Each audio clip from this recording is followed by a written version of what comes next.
Hey folks, welcome to another episode of Straight Talk Whiskey. I'm Nick, as always, and this is episode number 31. Thanks for joining us, and as you can see, we're back to the Irish whiskeys in our review series, and we've got a lot to cover this week.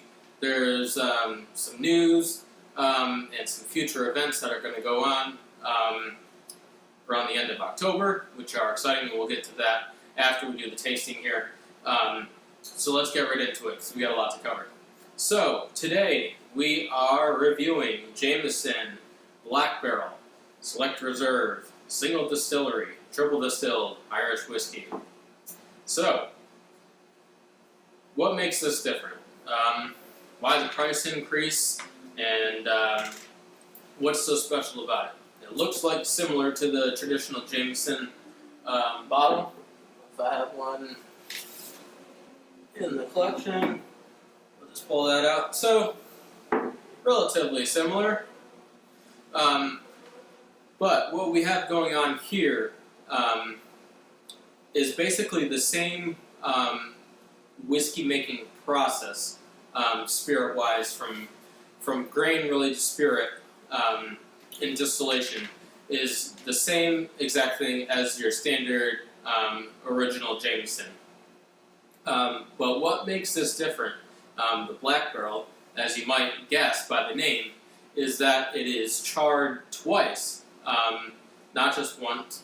At the cooperage in Kentucky, this is just their bourbon barrels that are being charred twice. So, because they also, as you might have heard before in the earlier Jameson review, way early on in this series, that it's also matured in sherry casks. So that's where you get sort of the balance in there, that kind of classic Jameson taste. You know, if you had to do a blind taste test of just... And I actually, when I went to Ireland, they put these whiskeys out here, which it wasn't, you weren't blindfolded, but you didn't know which was which, really, when they kind of laid it out. Basically, they had a form of Jack Daniels, Johnny Walker, and Jameson. And without a doubt, even if you're not that familiar, but you've had all three of those before, you can definitely pick those apart. And Jameson definitely sticks out. And as we know, it's one of the most globally recognized Irish whiskey brands out there. So, there's that. So, what does this double charring do? Now, there is a video online. I'll try to post a link to it, possibly in the comments, that you can go and see. They do a little minute and a half thing about charring these barrels, which is kind of interesting to see. But what that imparts is a lot of those flavors and notes that you might attribute a lot to some of the bolder bourbons out there. Definitely some of the higher proof bourbons that have that real nice punch of vanilla and oak barrel influence going on in their whiskeys. But what we have here with the sherry cask as well is we still got a nice balance with the fruitier, clean, crisp, light, slightly nutty and creamy notes in the taste and the nose together. But so what you get is a nice balance. And basically, in my opinion, because I have had this before, is kind of just elevating Jameson a little bit to the next level. Now, I'm going to sound like a broken record because I say this most every review, when it comes up. But let's talk about the ABV, the alcohol by volume percentage. Still at 40. We need to find a way. You, me, and everybody else, everybody you know that drinks whiskey, we got to get on them about raising the standards of the proof that we buy these whiskeys at. Just a 43 or 46 would be nice. Would really elevate Jameson to a really nice level. Now, I can understand the entry-level Jameson being 40% ABV. It's most bars, well whiskey. If someone said, "Oh, I want an Irish whiskey, I want an Irish coffee," or something like that, that's basically what you're going to get. Is Jameson, possibly patties if they have that, but more often than not, you're going to get the standard Jameson. And I know it's got to be, they have to step up the quantity that they have of it, so they have to keep the proof down so that they can stretch that whiskey as far as possible to get out to, the huge mass market that's ever expanding, every month. It gets larger and it's out to more countries and more places. So I understand that, but I'm talking more specifically about things like the Black Barrel. Definitely their 12-year, I think they have an 18-year. Higher than that, just really need to get to a point where the proof, because we've already got problems with age statements, we know, in the whiskey universe. As we know, we don't need to beat that one to death. With Irish whiskey, we know we have at least 3 years. With Jameson, I'm not sure about the Black Barrel, but at least the Jameson is matured for at least 4 years. So we do know that. But anyway, in terms of proof, getting that a little bit higher just elevate it so much more. And as enthusiasts, connoisseurs, people just starting, people who have drunk whiskey for years and years and years, we're discerning people, we're more educated, we can go on the computer or on our phones instantly and get reviews and kind of look at stuff and influence our buying choices. So, we're not stupid. So, that's my little sales pitch, to Middleton. And we need to get the quality up there a little bit, because this could be so much greater. And it being a higher price would just make people want to buy it even more. A good value, more premium spirit for less. So that's what's going on there. Let's get into it. I'm not going to compare. If you want to go back to the other Jameson review, go for it. I have my notes all there. So first, what we notice is still got that traditional kind of light honeyish, slightly pale gold color that we attribute a lot with Jameson in particular. I can't make up that there's any, sort of tinge from the sherry cask, because I don't really get that in here. It's just a nice, light, crisp, gold, amberish honey color going on. It's going for the nose. Now, the first thing that you'll notice it's got a similar, it's on the same boat as the entry-level Jameson, obviously. But what you notice that's different is you get, or at least what I get, is sort of a ripe apple. And I think if I could put any flavor or smell sort of descriptor attached to this, it would definitely be those ripe, slightly overripe apples. It brings me right up to the fall season here in the on the East Coast of the U.S. Going to the apple orchards and kind of smelling all the fragrance in the old barns where all the apples are there for purchase. Certainly, you get that when you're going out and picking your own apples, but just to have that all together, you kind of get all these different varieties going on. And it's more crisp, it's more tart sort of notes that are coming off like a Granny Smith apple in a way. But there's not just that in here. What you also get is a strong sense of vanilla going on, and attribute that to the double charring of the bourbon barrels. That's definitely pulling that flavor through. Still overpowering though with the fruitier, crisp clean sense to it. I can already sense just by smelling this that it's not going to have an incredibly long finish to it. I can tell it's probably going to be almost like a quick wisp. It's going to be nice and crisp, flavorful certainly, but it's not going to stay around for the long term. Slight dash of honey in there. Slight nuttiness going on as well. Some raw almonds almost in a way is kind of what I'm getting predominantly. So yeah, let's go in for the taste.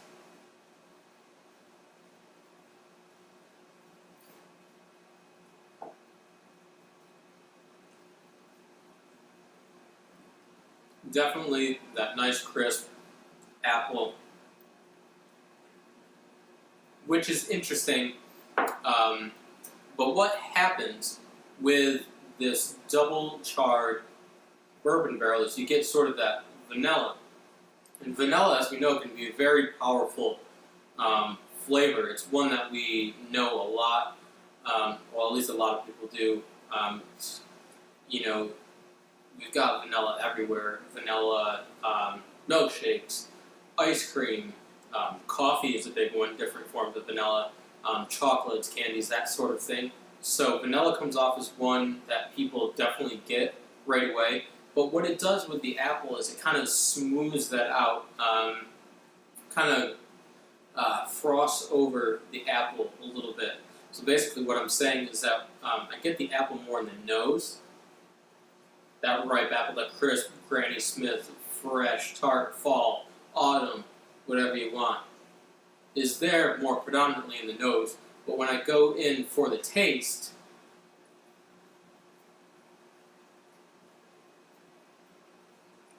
it's still there on the tip of the tongue, but it's smoothed over in a way, which is,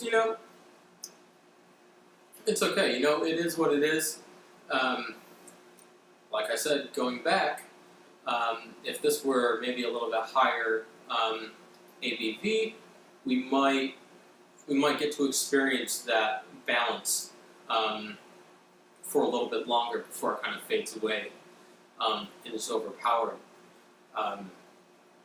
Which is a shame, because I think that this has the potential to be really wonderful. Almost like, and I can't remember it off the tip of my head what exact variation it is, but a Glenfiddich Scotch, which has these really rich, kind of ripe apple notes to it, sort of fudgy in a way too. But that I feel has more substance to it than this does.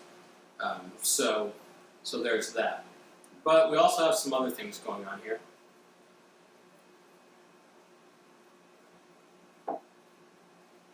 I don't want you to think that this is all negative. It's merely kind of just being discerning about what you're tasting. And it can still be great. You can still love the whiskey, but still have kind of, if you're by yourself, which a lot of the times I am when I'm tasting these, and kind of just have a little dialogue and inward discussion with myself, sort of as why this might be, why I'm getting this over this, and doing a little more research as to why, which is just helpful, especially when you go to try other things. You can say this compares, this contrasts. I like this a little better, and I can see that they did it this way, which is interesting to me or you. So there's just that. But so what you have is that initial fruity, sweet apple that's coming through with the vanilla steamroller, let's call it that. But what you have in the end, instead of this crisp, clean, abrupt finish, you do have a nice sort of spicy, sort of peppery finish to it, which is kind of nice. It's kind of the final last, little wave goodbye before you leave. Just jump in the car and floor it.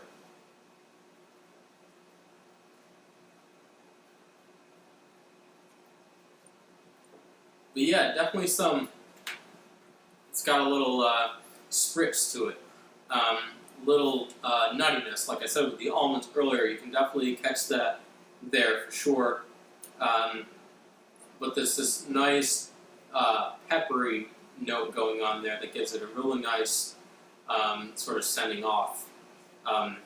But apart from that, once that whole experience is through, which is pretty quick, it leaves a pretty clean aftertaste. There's not a lot of lingering flavors to be had. It's not something that sits there, and really kind of predominates your taste buds for the rest of the night, or even a few minutes afterwards. It's just not there at that level, full-bodiedness. So, yeah, let's go in for the score.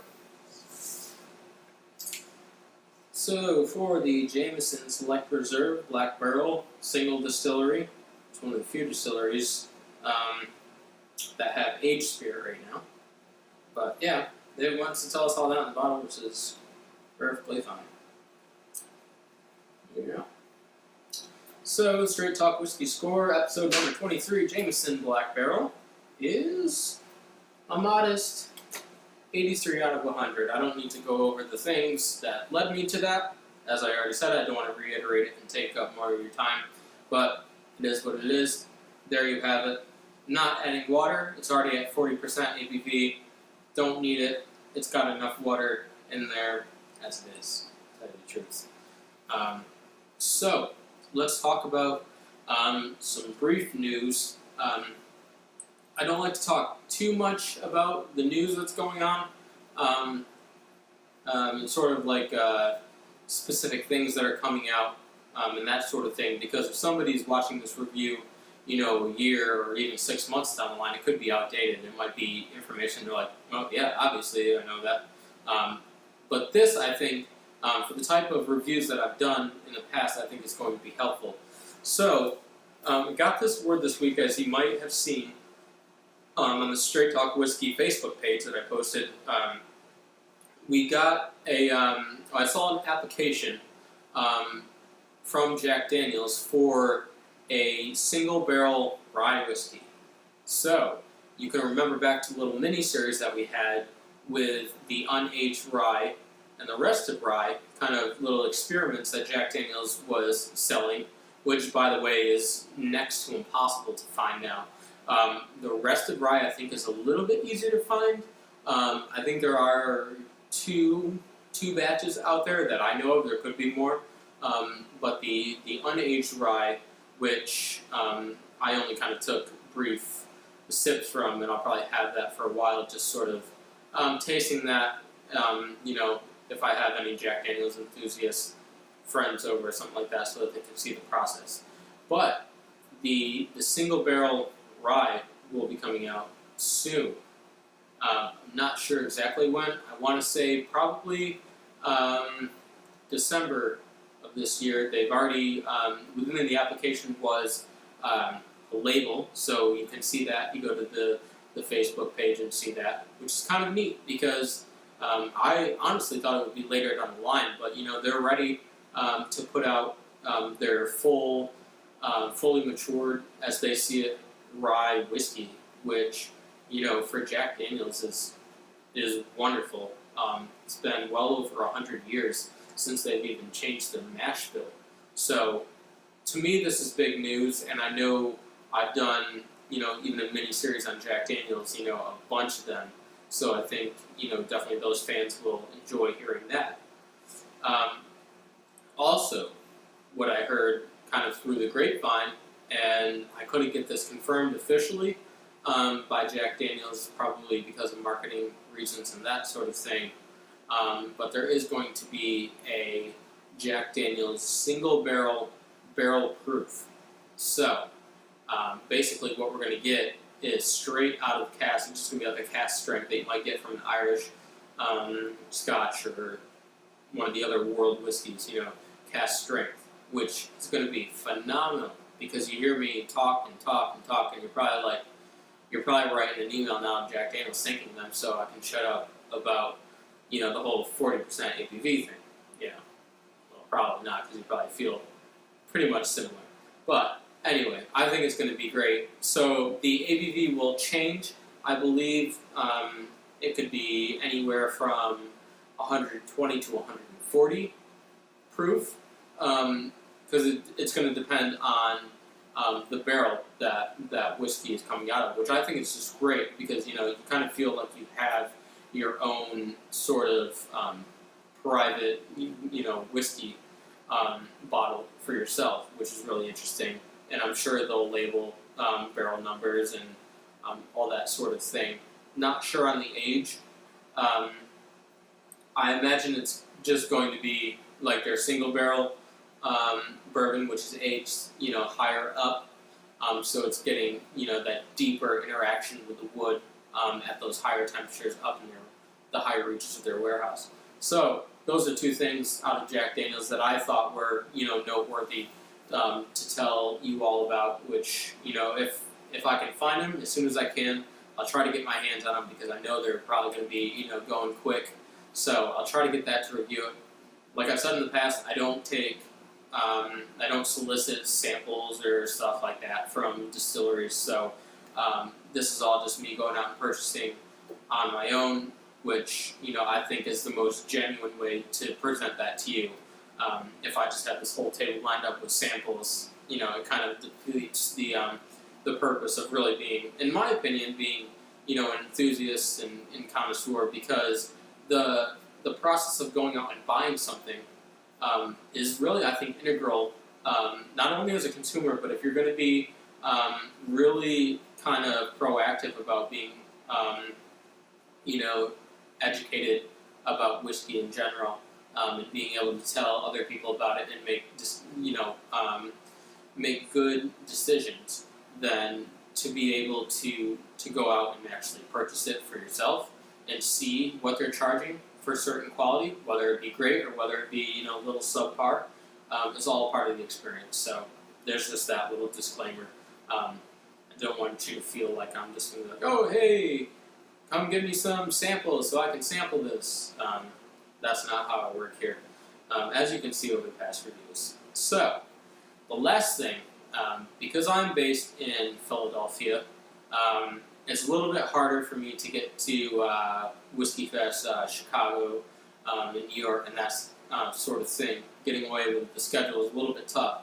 But October 29th, if you're in the States or anywhere near East Coast, Philadelphia, I went last year to the, it's basically the Whiskey Festival, Whiskey Fine Spirits Festival, 2015. It's happening October 29th. Tickets are on sale now. But for those of you who can't get there, I'm going to be doing a little mini video, kind of taking you through the festival, what they have to offer, what's coming out soon, because maybe there'll be some new whiskeys. Hey, Jack Daniel's might even be there with that, with either the rye or the barrel proof, which I might need somebody help prop me up if I faint if I see that. So yeah, you'll have sort of the insider's look at what's going on, which I think is going to be fun. We're going to ask people. I'm just going to ask random people what they're looking at, what they're interested in, that sort of thing. I think it's going to be fun. It's still like 2 months out, but I'm ridiculously excited for this. So yeah, I can't wait. That'll be all set up, so you'll get to see that at the end of October. And yes, so for this episode, I think we can call it quits. I hope you enjoyed. If you've got a glass at home, here's to you.